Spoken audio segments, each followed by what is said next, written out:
الأسئلة الحريمي شوية اللي ليها علاقة بأمراض النساء والتوليد ما بتخلصش، وعشان كده معانا دكتور محمد إسماعيل، جراح النساء والتوليد. أهلا بحضرتك يا دكتور. اهلا وسهلا بحضرتك. أنا عارفة إنه في شوية أسئلة كتير ممكن تبقى كلاسيكية، وفي حاجات حضرتك بتبقى حابب إنك تسمعها من الكيس أو من الحالة ذات نفسها، لكن إحنا يعني هنحاول نوجه الناس بس كده بشكل عام، يعني حتى لو ما جاوبناش على السؤال 100% هنوجه بس الناس. وطبعا السؤال الأشهر، إيه هي أفضل وسائل لمنع الحمل؟ بصي، الموضوع كله هو يعني بيبقى عامل زي يعني في واحد ينفع يقول اني افضل هدوم البسها؟ لا، على حسب حضرتك سنك ايه، وعلى حسب شغلك ايه، وعلى حسب انت عايز تلبس ايه، وانت بتحب ايه، والكلام ده كله. نفس الكلام في وسيله منع الحمل، مفيش وسيله احسن لكل الناس، في وسيله احسن لكل واحده حسب عوامل كتير قوي، زي حسب هي سنها قد ايه، عايز تاجل الحمل قد ايه، اتجوزت ولا لا، يعني اتجوزت قبل كده ولا لا، هل بتفضل مثلا حاجه معينه. يعني في ناس ما بيحبوش وسيله العازل، بيفضلوها خصوصا في المجتمعات بتاعتنا. في ناس تانية يقول لك لا، الهرمونات ممكن تاذيني فيها مشكله. في ناس تقول لك لا، اللوالد دي ممكن تعمل عدوى وممكن تعمل التهابات. فالفكره كلها الموضوع بيتوقف على عوامل كتير قوي قوي قوي. مش مطلق، مفيش إجابة مطلقة. مش اجابه مطلقه، بس نقدر نقول ان هي كل فئه من الناس بيبقى ليهم وسائل افضل ليهم. يعني مثلا اللي لسه متجوزه ولسه ما حملتش غير اللي لسه والده وترضع، غير. فاحسن حاجه ان احنا بنروح نقول للدكتور والله احنا دلوقتي حالتنا، احنا سننا كذا، بنرضع مثلا او لا، احنا لسه كده، احنا ناويين ناجل الحمل عدد سنين معينه، كذا سنه، والموضوع ما ينفعش معانا خالص، او نسبه الخطا مقبوله ولا لا. وبنقول كلام كتير قوي، بنحكي حسب الكيس بتاعتنا. الدكتور بيفضل يقول لنا والله احنا عندنا الوسائل اللي هتبقى مناسبه ليكي 3 وسائل مثلا. الوسيله ديت في مميزاتها كذا وعيوبها كذا، والوسيله ديت مميزاتها كذا وعيوبها كذا، والوسيله ديت مميزاتها كذا وعيوبها كذا. انت شايفه اني الاقرب ليكي ومستريحه لايه اكتر؟ تقول له والله طب العيب كذا كذا ده انا مش متقبلاه. طب دي مثلا العزل ده بيبقى العازل مش حلو قوي واحنا مش هنبقى مبسوطين منه فكده، لا مش عارف ايه. ده بيبقى متوقف على الكيس نفسها. عايزين ننصح اي سيده أيوة. ونقول لها ان انت حضرتك لما تحتاجي تعملي وسيله، في عيادات تنظيم الاسره موجوده على مستوى الجمهوريه مجانا تماما، وهيوفروا لك الوسائل مجانا تماما. هتروحي لهم وهم يحددوا لك الوسيله الانسب ليكي، او تروحي للدكتور لو انت عايزه تروحي برايفت، تقولي له يا دكتور والله انا حالتي كذا كذا كذا، ويقعد انتوا الاثنين سوا حوالي ربع ساعه كده ولا حاجه. هيقدر من خلال المعلومات اللي يعرفها من حضرتك ان انتوا تحددوا سوا الوسيله الانسب ليكي، لانها برضو مش قايمه على الدكتور بس، قايمه على البريفرنس او التفضيل الشخصي ليكي. السؤال برضو الأشهر، اللولب النحاسي ولا اللولب الهرموني؟ علشان في خرافات كتير قوي ليها علاقة بالاتنين، فحضرتك كده تدينا فكرة سريعة عن يعني المعلومات المتعلقة بكل واحد فيهم. بصي، اللولب النحاسي هو لولب نحاسي صغنن بيتحط جوه الرحم، اللي هو المفروض يحصل في العمليه بتاعه اللي هي الانغراز بتاع الجنين وكده، تمام. بشويه ميكانيزمز مختلفه مش عايزين نشغل الناس بيها قوي لانهم مش هتهمهم قوي. بيحصل انه الحمل بيتمنع، ده النحاسي. بس النحاسي فيه شويه مشكلات بسيطه قد كده، انه مع بعض الناس ومش مع كل الناس. عشان نحط خاطر خط الشائعات. تحت كلمة مع بعض. بالظبط. مع بعض الناس ممكن يسبب لهم ان الدوره تبقى تقيله شويه كدم، ان هي الدوره تكون في مغص، ان الحاجات دي كلها. خلي بالك ان اللي هتركب لولب وهيبقى كويس معاها مش هيسبب لها مشاكل، مش تروح تقول للناس والله يا جماعه انا اللولب زي الفل. هي هتخاف من الحسد وهتخاف من، ومش موضوع الناس تتكلم فيه. ايوه صح. مين اللي هيتكلم بقى ويفضل يشتكي ويقول والله دي وسيله زي الزفت الشخصيه اللي هتتاذي. ايوه صح. عشان كده احنا مش هنسمع الا اصوات النقد. فما تقلقيش من اللولب النحاسي ممكن يكون كويس ومتوفر. هو ميزته عن اللولب الهرموني حاجه واحده بس، الكوست، السعر بتاعه تكلفته اقل بكتير جدا جدا جدا من اللولب التاني. اما لو اتكلمنا عن اللولب الهرموني، فهو برضو الناس بتسمع كلمه هرمونات يعني بيحصل لهم مش بتخاف، كله بيقلق. تحس كده، يعني هو بيظهر في الخلفيه كده اكتئاب، تخ جسم مجمع ميه. ايوه. بتقلق. الموضوع مش كده. اللولب الهرموني بيطلع كميه بسيطه جدا جدا جدا جدا. وبعدين باللوجيك يعني هيبقى شايل الهرمونات فين؟ يعني ده لولب قد كده بيتحط مره واحده، هيفضل يديكي هرمونات بيصنع هرمونات جوه؟ لا، هو بيطلع نسبه بسيطه جدا جدا جدا من الهرمونات تشتغل بشكل موضعي على بطانه الرحم. طيب ايه اللي يميز ده؟ الهرموني بيبقى طبعا مفيش دوره تقريبا، ملوش التاثير بتاع الهرمونات لانه هرمونات بسيطه جدا بتشتغل موضعي، نسبه نجاحه اعلى بكتير، الاثار الجانبيه بتاعته اقل بكتير، موانع استعماله اقل بكتير، حاجه في منتهى الجمال. بس هو مكلف شويه يعني.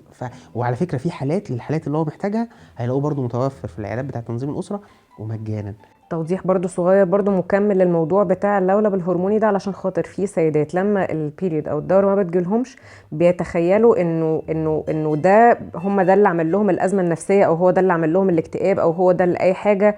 فحضرتك برضو ممكن توضح لهم ان ده هم اللي عاملينه لنفسهم، لكن مش بواقع بيولوجي او بالظبط. مش حاجه. فحضرتك انا زي ما توضح قلت لنا. لك، زي ما قلت لحضرتك، التاثير بتاع اللولب الهرموني تاثير ضعيف جدا، وبيبقى يعني على البطانه بتاعت الرحم. بس الست ممكن سيكولوجيا هي ما تحسش بالامان، وتحس ان هي وده على فكره حاجه يعني مش اوفر استيميتنج من الست، او ان الست يعني بتهول او لا خالص. بتكبر. هو فعلا الموضوع ممكن ياثر فيه. واحده ممكن تحس ان هي لا، انا في حاجه ناقصاني، اوكي. فانا يعني انا ما ينفعش ما انزلش ادور.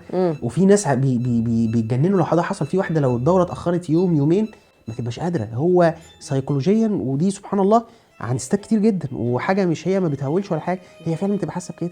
بس ده عند بعض الستات. في ستات تانية بتبقى انا ناقصه دوره وفرهده وبتاع، خلاص طالما ما جاتش بس. خلاص. بالظبط تمام. كده. اسباب انقطاع الدوره الشهريه ممكن تبقى يعني بشكل كده ملخص سريع، ايه ممكن تبقى الاسباب اللي الست ممكن دماغها تروح لها؟ بصي، واحنا لو اتكلمنا عن اسباب موضوع انقطاع كبير الدوره، انا عارفه. كتب أيوة. كتب ومراجع كبيره جدا ممكن تتكلم عن الموضوع ده، وبرضه ممكن ما تكفوهوش.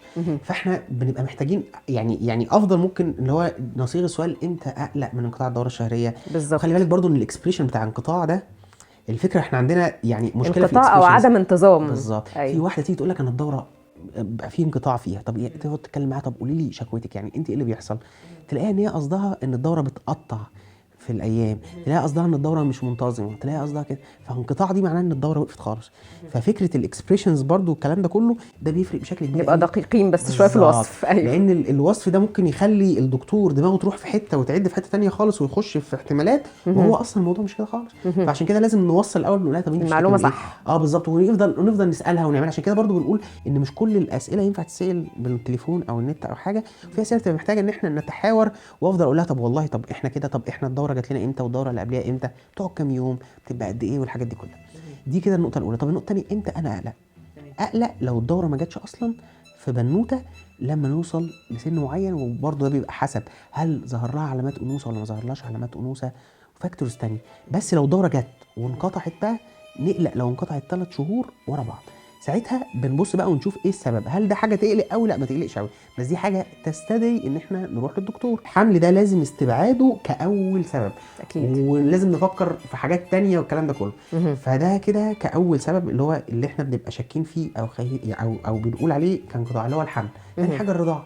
واحده بترضع بشكل قوي جدا بشكل منتظم بعد ما ولدت على طول، بس اسمها بترضع نضيف. بس ترضع نضيف ده فيها مشكله. ده موضوع تاني، ده هنعمل عنه فيديو تاني ده. ممكن تكون عماله ترضع فاكره نفسها ان هي بترضع نظيف ومره واحده تروح بعد 6 شهور تفاجئ انها حامل. يا لهوي. ايه ده؟ بس بدل الزياره تتحول من زياره للاطمئنان على الدوره لزياره متابعه حمل بقى، ونحدد مكان الولاده فين، وتقول يا لهوي، وتفضل مصدومه كده. ايوه. حصل امتى وازاي؟ وتعيط بقى. في ستات بتنهار تقول انا يعني يا دكتور انا لا مش انا. فدي الفكره كلها. دي تاني سبب من الاسباب اللي هو الرضاعه اللي هي اتقال عليها بترضع نظيف. ممكن يكون اضطراب هرموني نتيجه لضغط نفسي او ضغط عصبي او ضغط جسدي. الضغط النفسي والعصبي، واحده في الامتحانات مشهوره جدا، هي عندك امتحانات فالدوره اتاخرت، واحده مستنيه الحمل، فيلم يا رب ولد اللي هو كده بتتاخر فعلا الدوره. يعني الحاجه اللي هي اساسا مستنيها انها تحصل بالزبط. للاسف الشديد ممكن الجسم يهيأ لها ويحسسها بالاعراض وتقول لا ده انا حامل فعلا زي الفيلم، وتروح بقى وكذا ومش عارف ايه، وفي الاخر تطلع مش حامل. ففكره فعلا الاستريس ده وان هي تحس ان هي في ستريس وكده، دي ممكن حاجه تاخر الدوره. الاستريس الجسدي يقول لك زي ما زمان في الارياف يقول لك الست اللي اقل من 50 كيلو ما يجيلهاش الخير. تمام. الخير ده اللي هو الدوره. تقول لك ان هي لو هي اقل من 50 كيلو ده كده جسمها ما بيقدرش ينزل دوره بشكل يعني كويس. تاخد بالها من غذائها ومن صحتها، وفي نفس الوقت الصحه ما تروحش بقى ايه اتقدم وتروح لعب رياضه بقى، وتبدا تلعب رياضه قويه جدا وتبقى ماسكولر وتخسر الدهون بتاعتها وتبقى اندر ويت بشكل الاثليتس بنقول عليهم، اللي هو الناس اللي هم بيلعبوا رياضه بشكل اجريسيف، بس رياضيين بزياده، دول برضو بيتقطع عندهم الدوره. فاحنا محتاجين ان احنا نتغذى، ناكل باعتدال، ويبقى وزننا كويس باعتدال، ونلعب رياضه باعتدال. الاعتدال في كل حاجه في منتهى الجمال. ليه تركيب اللولب الهرموني او حبوب منع الحمل ممكن تاثر على الدوره الشهريه عند بعض الستات لما بيركبوهم؟ بصي خلينا قبل ما نقول الاجابه ديت نفهم الاول هو ليه الدوره بتحصل. الفكره كلها ان الرحم في بطانه رحم مبطنه ليه من جوه.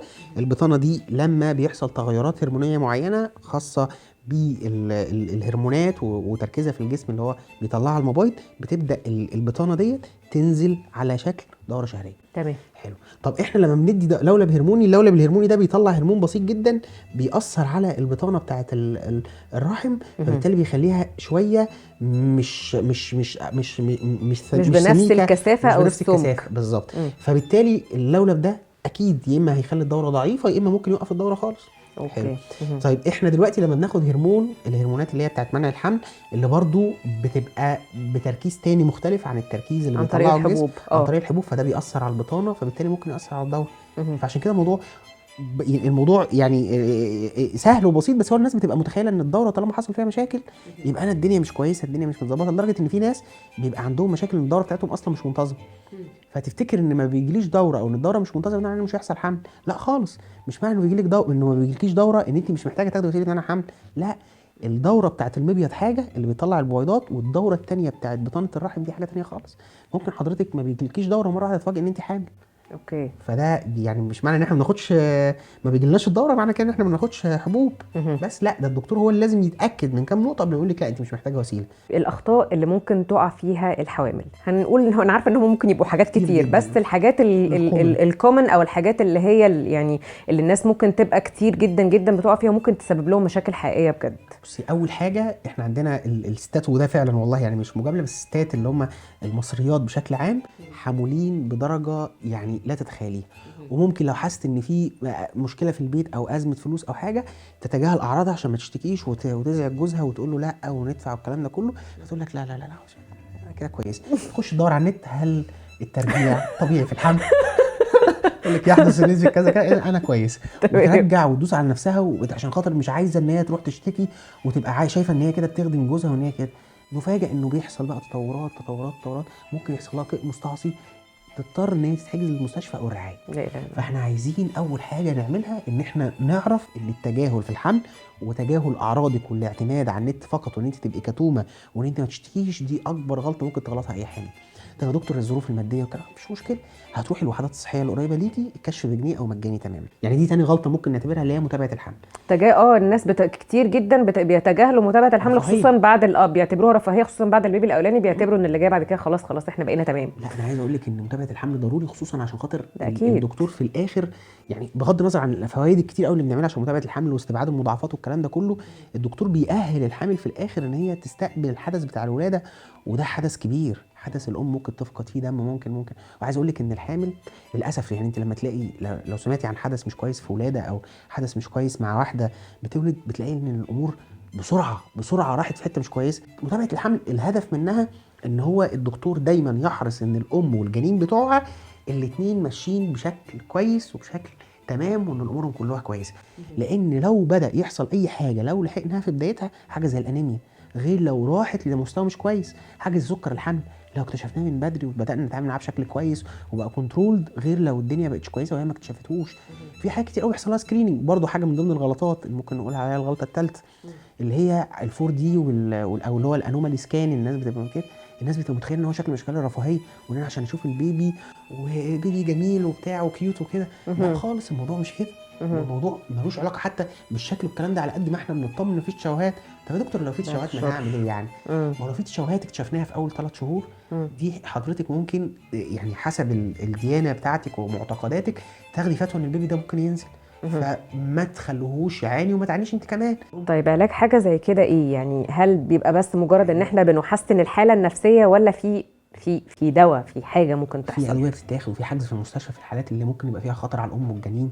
الموضوع يعني ودرجات من اول القلق للاكتئاب لمشاكل السايكوزز اللي ممكن يحصل الكلام ده كله وليه مصطلحاته وليه كده، ولازم طب نفسي، ولازم موضوع مش صغير، والموضوع محتاج علاج.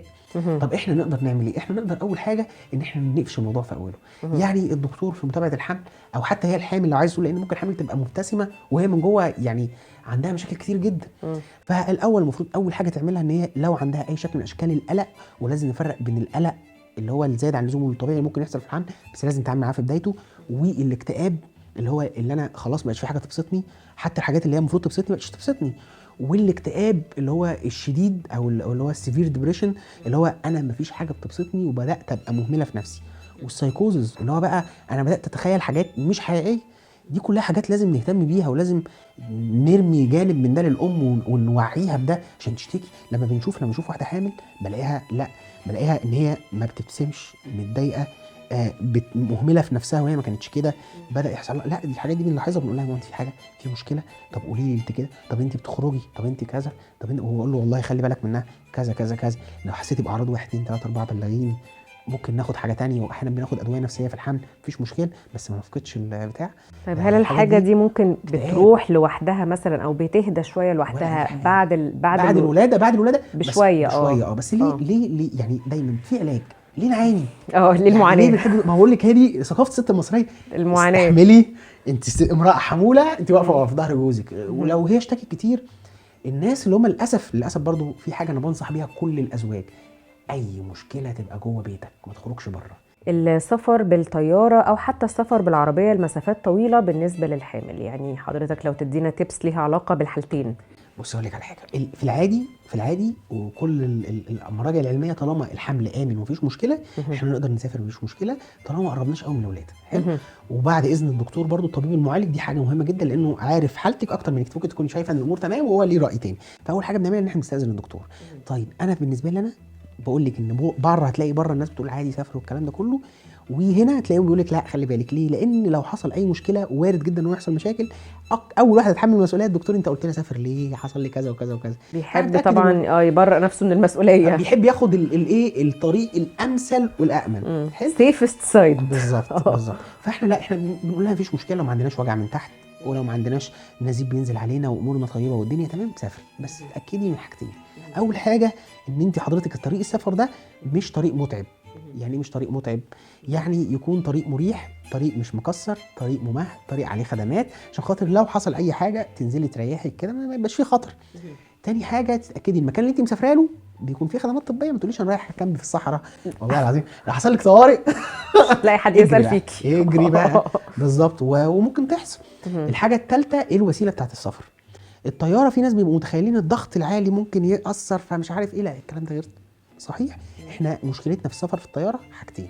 اول حاجه مشكله عن شركات الطيران ان هي بتخاف لحضرتك تولدي فتطلب منهم تعويض او مشاكل بتاعت الكلام ده او الحاجات الجنسيه والكلام ده. فبعض شركات الطيران بتقول لك ان انت ممكن تسافري بس بعد اذن الدكتور، بيجيبي تقرير طبي ان امورك كويسه ومشوا الدنيا عادي مفيش مشكله. شركات الطيران بتقول لك اخر شهور لا بلاش، عشان خاطر الريسك بيبقى اعلى شويه. انا اللي يهمني في السفر بالطيران اول حاجه ان انا حاجه اسمها الريسك بتاع التجلطات. الحمل بيزود فرصه حدوث الجلطات، القعده لفتره طويله في الطياره 6 ساعات 7 ساعات يزود فرصه حدوث الجلطات، قله شرب الميه برضو اللي ممكن يحصل في الطياره يزود فرصه حدوث الجلطات، لو هي مليانه شويه يزود فرصه حدوث الجلطات. اول حاجه بنحدد اذا كانت محتاجه علاج لما تطلع الطياره ولا لا. لو محتاجه من الدول، تاني حاجه بنقول لها والله ما احنا محتاجينك تشربي ميه، انا عارف ان حمام الطياره ضيق مش احسن حاجه ماشي. تاني حاجه احنا عايزينك تتحركي دايما، ماشي في طياره رايح جاي، لو حد سالك قول له ما انا حامل انا ممكن ابهدلكم بالظبط هسيبوني اتمشى. الحاجات دي هتخلي ان احنا فرصتنا في الجلطات اقل بشكل كبير قوي. بس تاخد التقرير وتسافر. هتسافر مكان تاني عايزه تروح تصيف، بقول لها بس انت ايه يعني انا مش عارف هنا الحقيقه الاقرب ليكوا ايه، بس احنا عندنا الاقرب السخنه. بقول لها السخنه ساعه ونص تروحي تجوزك تبلبطي شويه في الميه وترجعي. بالظبط. انما بعيد عن كده. طب نزول الميه بالنسبه لهم ده بيبقى تمام ولا برضو؟ ده بره بقى، يعني انت تشوفي بقى الفرق بين الثقافه بتاعت الحوامل هناك وورا هنا. ما تتحركيش يعني بره يقول لها انت بتاخدي الانتي نيتال كلاسز بتاعت السويمنج ولا لا، انت مش عارف ايه يعني دي حاجات اللي احنا بتحسن. فللاسف الحاجات دي الثقافه دي مش موجوده. بس السباحه حاجه من اروع الرياضات والاكسرسايزز اللي ممكن تحصل في الحمل. يعني السباحه دي حاجه في منتهى الجمال. الميه بتامن البيبي حواليها، بس ما تروحش بقى تنزل لي بسين الاطفال عشان تلاعب ولادها والعيال بقى تفضل مش عارف ايه وتفضل تخبط في بطنها تقع. يعني المشكله مش المشكله في الميه ذات نفسها، هي المشكله في انه ما حدش يضايقها بس. بالزبط. خرافات ليها علاقه بالرضاعه الطبيعي والرضاعه الصناعي، ورساله حضرتك تحب توجهها للي فاكره انها بترضع نظيف. بصي اول حاجه بالنسبه للرضاعه للاسف احنا ما بنحبش التعصب لحاجه معينه. تمام. يعني في ممكن تبقى من كتر رغبتها في الرضاعه الطبيعي وان هي توفر لجوزها عشان ما يشتريش لبن صناعي توصل البيبي ان هو يخش في جفاف. حضرتك لازم تتاكدي ان انت بيخرج منك ما يكفي من احتياجات البيبي الصغير. ده بنعرفه ازاي؟ في علامات كده للجفاف، انا مش عايز اطول بس ممكن تشوفها عشان تتاكد ان هي مش على البيبي، ولازم تتاكد ان البيبي بيصل ليه ما يكفيه. اهمها كمان ان هو ما يكونش بيعيط كتير، وان هو يعني تمام بياكل وبينام بالظبط، وبيهدى وكل حاجه. بالظبط كده. فهي لازم تعرف ازاي اعرف ان البيبي كويس وبيصل ليه ما يكفيه من الغذاء ولا لا. طب لو ما وصلش ليه ما يكفيه من الغذاء، ترضعيه صناعي. حتى لو هي فتره انتقاليه لحد ان شاء الله رب العالمين ما يرضع طبيعي والكلام ده، بس دي لازم نخاف على البيبي من الجفاف اكتر من طبعا رغبتنا في الرضاعه الطبيعي. طبعا. وبرضو ما نستسهلش ونرضع صناعي. اصلا انا يا دكتور خايفه جسمي يبوظ، اصلا انا يا دكتور خايفه ايه، لا رضعي وما تخافيش. بالعكس، ده الرضاعه دي تساعدك ان انت تخسي بشكل كويس جدا جدا جدا جدا، وهتساعد البيبي بتاعك بشكل لا تتخيليه. فهي يعني مفيده للبيبي بشكل كويس جدا. فانت لا، نحرص على الرضاعه الطبيعي. من ضمن الحاجات برضو اللي الناس فاكراها ان هو في ستات ما بتعرفش ترضع. يعني في ستات بتبقى ما بتعرفش تلقط البيبي، ما بتعرفش تمسك البيبي، ما بتعرفش تقعد، وبتبقى فاكره ان هي المشكله فيها وان هي ما بترضعش، ويقول لها انت ليه ما بترضعيش طبيعي؟ انت مشكله، انت محتاجه تتعلمي برضو ازاي ترضعي. فدي بنصح بيها ان هو في فيديوز دلوقتي احنا يعني لو دخلت على اليوتيوب كتبت فيديوز البريست فيدنج والحاجات دي هتلاقي 200,000 فيديو يعلمها. فاحنا ما عندناش الحجه ان احنا لا ما اتعلمناش. فلازم لازم لازم ترضعي طبيعي وتتعلمي ازاي ترضعي طبيعي وتجهزي نفسك لده من قبل الحمل. طيب الناس بقى اللي هي بترضع وفاكره نفسها بترضع نظيف، مره واحده تفاجئ ان هي ايه، حامل في السادس. حلو. دي احنا بنقولها ان انت لا تعتمدي على الرضاعه الطبيعي كوسيله منع حمل فقط، لانها ليست كافيه. ولازم تسالي الدكتور بتاعك على وسيله منع الحمل الاحسن ليكي، سواء لو حضرتك هتركبي لولب، سواء لو حضرتك هتاخدي حبوب الرضاعه وحديه الهرمون، او لو حضرتك ناويه ان انت تاخدي كبسوله بتاعت منع الحمل او الحقن بتاعت منع الحمل. في اوبشنز كتير قوي ليكي، بس كل حاجه على حسب حالتك. بنسمع دلوقتي يا دكتور كتير عن قصه الولاده بدون الم، هل دي حقيقه فعلا ولا خرافه مفيش حاجه اسمها ولاده بدون الم اصلا يعني؟ لا بصي، هو في ولاده طبعا بدون الم، وفي ولاده طبيعيه بدون الم، وفي ولاده قيصريه بدون الم. هو ايه الفكره من الولاده الطبيعيه بدون الم، وايه الفكره من الولاده القيصريه بدون الم؟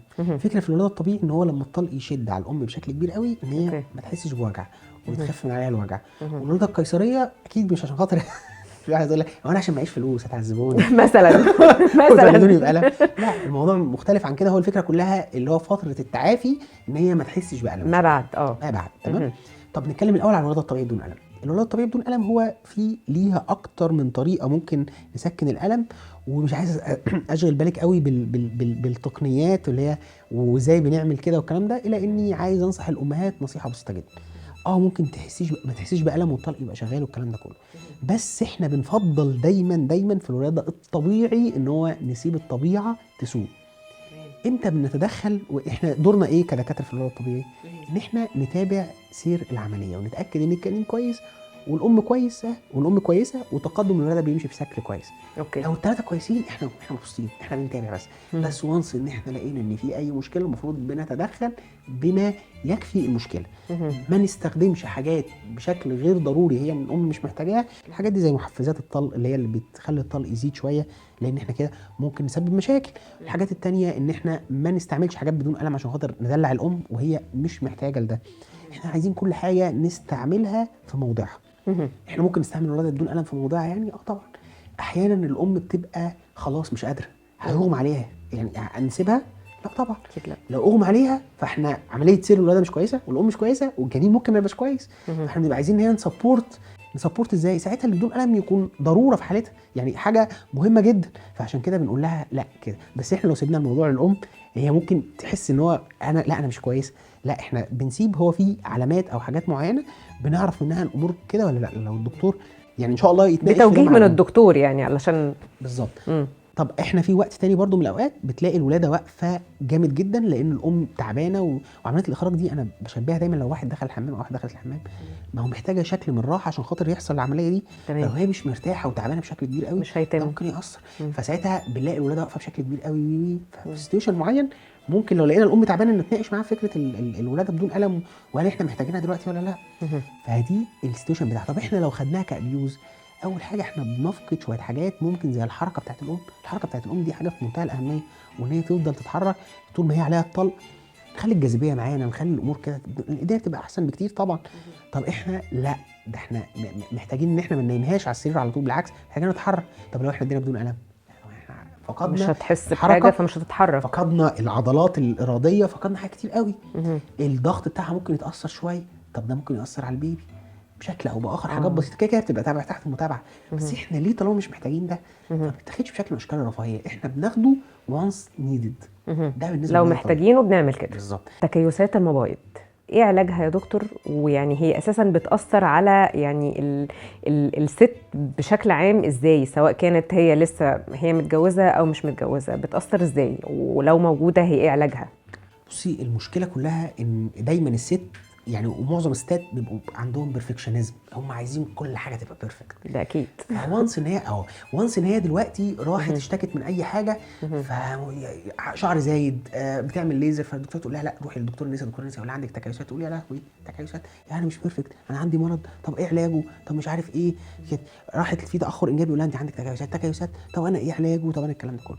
تكيسات المبايض شائعه اكثر مما تتخيلين، مهم. وممكن تكون موجوده عند واحده تعيش طول حياتها عندها وهي ما تعرفش تكيسات اصلا. وتموت وهي عندها تكيسات وتدفن سرها معاها ومفيش حد عارف ان عندها تكيسات. مهم. تكيسات المبايض انا ما بعتبرهاش مرض بمعناه اللي الناس متخيله. تكيسات المبايض انا بعتبرها اختلاف شخصي من حد لحد. امتى يبقى عندنا مشكله وامتى نجري ورا تكيسات المبايض؟ لو عندنا عرض او شكوى. عشان كده لما واحده تيجي تقول لي يا دكتور انا عندي تكيسات مبايض، اقول لها ما تقوليش عندك تكيسات مبايض، مم. قولي لي انت بتشتكي من ايه. مهم. والله انا بشتكي من شعر زايد، بشتكي ان انا الدوره مش منتظمه، ناخد علاج للموضوع ده مفيش مشكله. طب اوكي. انا يا دكتور بشتكي من ان انا الحمل اتاخر، نتابع ونشوف المشكله فين ونشوف وناخد علاج لده. مهم. فالموضوع مش زي ما الناس متخيله، هو اختلافات شخصيه. في حاجات بنعملها كعلاج سبورتيف كده كده للحالتين، زي ان احنا نخس نقلل وزننا لو هي اصلا مليانه. لان خلي بالك في ناس بيبقوا متخيلين ان هم عندهم تكيسات مبايض لان الدوره مش منتظمه وعندها شويه شعر زياده، وتيجي تطلع رياضيه زياده عن اللزوم فجسمها كله عضلات، فبالتالي دي محتاجين بنسميها نرتب الاسباب بس. ما بالظبط. ما ده اللي بقول لك عليه، هي ممكن ما تكونش عندها تكيسات وهي تفتكر ان عندها تكيسات عشان عندها الاعراض وعندها مش عارف ايه، مم. تفتكر ان عندها تكيسات. فاحنا ما نقولش في كلمه مصطلح تكيسات ده، لازم يكون عندها يعني في كريتيريا معينه. انا مش عايز اشغل الناس بالكريتيريا بتاعت التشخيص عشان هو مش شغلته، بس انا اللي عايز اقول لحضرتك عليه اولا بلاش تخافي، اطمني ان انت عندك. بصي في ناس كتير انت لو نزلت الشارع بتتمشي انت قابلتي ناس كتير جدا عندهم تكيسات عندهم. ومش عارفين اصلا. احنا لو جبنا ناس من الشارع كده كده وسالناهم وكده ممكن نشخص كذا حد منهم تكيسات. طيب الاورام الليفيه طريقة التعامل معاها ازاي؟ وهل هي ممكن بتعمل مشاكل او بتسبب مشاكل لحد مثلا لو الست متجوزة بترغب في انها تحمل تاني او حاجة كده ولا لا؟ بص انا عايز اقول لك على حاجه، انا ما بحبش اقولها اورام ليفيه. يعني انا عايز اقول لك ان انت في نسب كتير قوي ودراسات كتير قوي اتعملت على الاورام الليفيه. في دراسات بتتكلم ان 40% من الستات بشكل عام، يعني كل 10 تمسكيهم من الشارع تلاقي 4 عندهم اورام ليفيه، عندهم اورام ليفيه. فاول ما تقول للست كلمه اورام هي يغمى عليها انه تكاسم على ليفيه اصلا. هي يعني كلمة مفزعة بس أورام شوية معلش. بس فانا بحب اقولها تليفات عشان خاطر مش عشان خاطر الاكسبريشنز او حاجه، على قد عشان الست ما تبقاش طمن بس شوية. احنا في احيان كتير ما بنبقاش عايزين نقول للست ان انت عندك تليفات او اورام ليفيه او حاجه، بس عشان خاطر هي لو عملت سونار بره او حاجه هيقول لها اورام هتقلق كده. طب يا دكتور ايه علاجها؟ ما بنعملش علاج للاورام الليفيه الا لو في مشكله تستدعي العلاج، انما هي لو بتمشي بسلام وامور كلها كويسه والدنيا تمام ولا اي حاجه. طيب امتى بقى كده ممكن بقى المشاكل تبقى حاجات كتير قوي من اول يا دكتور الحمل اتاخر شويه واحنا استبعدنا كل الاسباب واشتغلنا على كل الاسباب والاورام الليفيه ممكن تكون عليها سبب. يا دكتور الورم الليفي مسبب لي الم في البطن شديد جدا مش كرايتيريا معينه وفي ظروف معينه هنتكلم عليها ساعتها بنشوف العلاج. طب يا دكتور انا الورم الليفي مسبب لي اللي انا عندي انيميا على طول لان دورتي بتيجي شديده قوي ومغص وحاجه ما يعلم بها الا ربنا، بنشتغل عليها برضو باسباب تانية. دايما العمليه مش هي الخيار الاول. الناس بتبقى الا في حالات معينه العمليه فيها الخيار الاول، تمام. حاجات طوارئ كمان بس مش في كل الحالات الخيار الاول. فالاول بنبدا علاج دوائي وبنشوف بنقيم على حسب برضو الاورام اللي فيها مش واحد، الاورام اللي فيها في احجام وفي انهي طبقه وفي انهي مكان وي فبتختلف وهي سنها قد ايه وعايزه تحمل ولا لا وايه مشكلتها الرئيسيه. فبناء على الفاكتورز دي كلها بنحدد العلاج الانسب ليه. في علاجات دوائيه وعلاجات جراحيه. برضو من ضمن الحاجات اللي بقت تزعجني قوي ان تلاقي ستات كبار جايه تقول لك انا عايز اشيل الرحم ليه؟ عندي اورام ليفيه. والله العظيم انا قلت انا استفدت بيه في ايه؟ ما انا خلصت يعني انا شطبت على كده انا عايز اشيل الرحم. اول حاجه لازم الستات تعرف ان فكره الرحم والمبايض الموجودين عندها هم بيمثلوا وظيفه حتى لو هي مش حاسه بالوظيفه ديت. فما ينفعش ان احنا كشكل من الاشكال اللي هو خلاص احنا خلصنا نشيل الرحم بقى ونرتاح، لا خالص. شيل الرحم ده ليه كرايتيريا معينه وليه يعني انديكيشنز وليه يعني زي ما بنقول كده ليه ظروف معينه عشان خاطر يتشال، وفي اصلا ريسك العمليه، يعني العمليه الجراحيه دي اصلا ليها ريسك. فما ينفعش ان احنا نستسهل ونقول لا ده احنا نشيل الرحم عشان خاطر الاورام ضايقانا او الكلام ده، او نستعجل وناخد وننط خطوات ونستعجل الحل الجراحي عشان سهل قبل الحل الدوائي. الحاجات دي كلها مهم، بس الحل الجراحي احيانا بيبقى يجب ان احنا نستعجله، وفي حالات طوارئ ممكن يحصل فيها مشاكل تستدعي الحل الجراحي على طول. عشان كده بقول لك الاورام اللي فيها دي مصطلح كبير، مصطلح مطاط، مصطلح لازم ناخد فيه فاكتورز كتير قوي، عوامل كتير قوي عشان خاطر نيجي ناخد ديسيشن. الهرمون بتاع الرضاعة أو هرمون اللبن في جسم الست، هل الارتفاع بتاعه أو الانخفاض بتاعه بيؤثر على فرصة الإنجاب ولا لأ؟ طبعا، وبيستبعد مع الحاجات بتاعت تأخر الإنجاب من الخطوات الأولية جدا، لأنه ده علاجه بسيط جدا وسهل جدا، وانس إن هو انخفض بيرجع الأمور كلها طيبة وبتبدأ الست تحمل بشكل كويس جدا. بس مش كل الناس، احنا برضو في حاجه كلمه تاخر انجاب دي انا ما بحبش الست تروح تقول انا عندي تاخر انجاب، تساليها يا ماما انت من بعد فتره قد ايه محاوله بنقول ان ده اسمه تاخر؟ على حسب، كان زمان يقول لك سنه، دلوقتي قال لك لو في ست عندها سبب معروف بنستنى 6 شهور بس. لو الست كبيره في السن شويه او بدا الطمس يتقطع وعندها سبب معروف 3 شهور ولا حاجه، فدي ديبيندز اون الفاكتورز اللي عندنا.